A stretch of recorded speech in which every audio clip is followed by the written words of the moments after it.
What's up guys, it's Justin here, and today I went to pick up the MacBook Pro 13-inch with Retina display and without the Touch Bar, which Apple released alongside the 13 and 15-inch MacBook Pro with the Touch Bar on Thursday. I was personally really excited about the announcements, and if you guys have been watching my videos for a while, you may know I've been talking about a space gray MacBook Pro with 15-inch for about like a year now it seems like, and I actually sold my 15-inch MacBook Pro back in June, so I've really been waiting a long time for a brand new MacBook, and I have a spec'd out 15-inch Retina on the way, and that is coming in late November, so I'll probably be doing a video on that when that arrives. Of course, if you would like to see a review of this MacBook Pro, please leave a thumbs up on this video, and if you have any questions about it, if you're looking to buy it, and want me to test anything out, go ahead and tweet me and follow me on Twitter at JTechApple, and I'll try my best to get back to you as soon as possible. But what I wanted to do in this video is go ahead and give you guys a comparison between the MacBook Pro 13-inch and the MacBook Pro 12-inch with Retina display.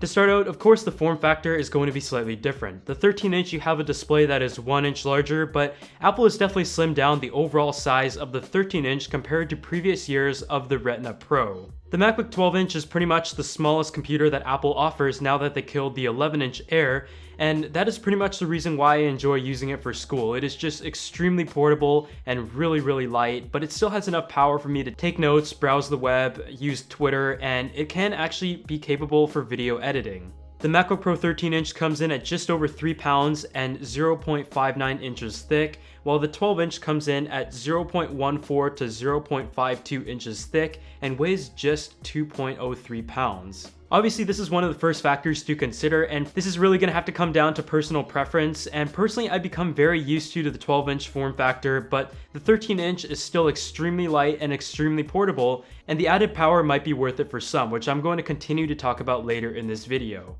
When it comes to the ports, one of the biggest complaints of the MacBook 12-inch in its initial release in 2015 was the fact that Apple had removed all of the ports and given just one USB-C port. Personally, I still hate that, and the adapters and everything are annoying. They seem to not work half the time for me, and I just always forget to bring my USB-C cable everywhere. But in the 2016 model, they didn't add an additional port. It's still at one port, and the maximum bandwidth of this USB Type-C 3.0 port is about 5 gigabits per second. On the 13-inch MacBook Pro, you have 2 ports, and these are USB Type-C, but they also double up to work as Thunderbolt 3 ports, which in turn gives it a bandwidth of up to 40 gigabits per second. The more expensive Touch Bar models for the 13 and 15-inch have 4 of these ports, so by going with the entry-level model, which by no means is cheap, you're getting 2 ports. For some that may be okay, but for others, it might be a huge deciding factor. The trackpad on the MacBook Pro is also 2 times larger, and this is definitely a nice added plus. It is the same Force Touch you're going to find on the MacBook 12-inch, but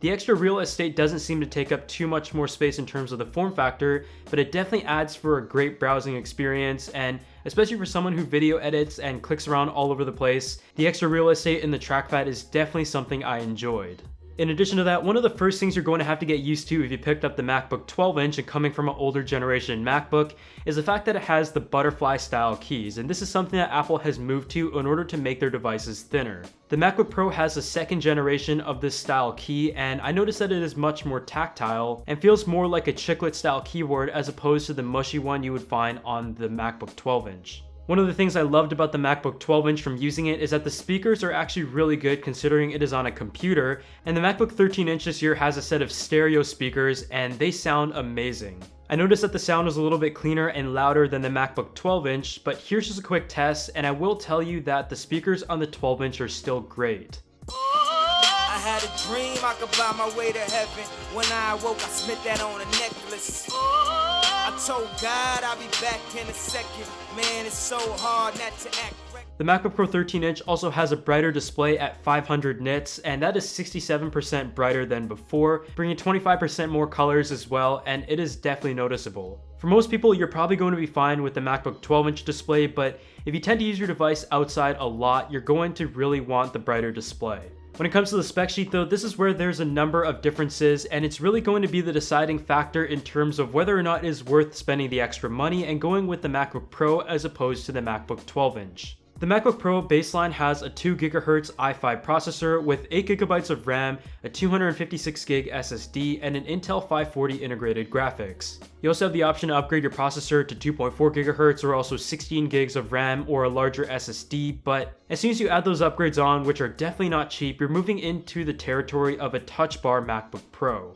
The MacBook 12-inch has an Intel 1.1GHz M3 processor, 8GB of RAM which you have no option to upgrade to 16, an Intel HD 515 integrated graphics, and a base 256GB of storage. One thing that Apple has definitely improved in the fall MacBooks though is the speed at which the SSDs are able to transfer at. The MacBook 12-inch is able to write at over 850 megabytes per second and read at over 950, while the MacBook Pro 13-inch 2016 can write at over 1,200 megabytes per second and read at an insane 3,000 megabytes per second according to Apple. As you can see in the Blackmagic speed test here, it caps out at 2,000, so it pretty much broke the scale. You also have to factor in that the processor is quite a bit more powerful on the MacBook Pro compared to the 12-inch, with the Geekbench score pulling in a score of 3,821 single core and 7,265 on the dual core for the MacBook Pro, and a single core score of 2,514, a dual core score of just under 5,000 for the MacBook 12-inch. Of course, benchmarks really aren't everything, and if you're just doing basic tasks such as reading your emails,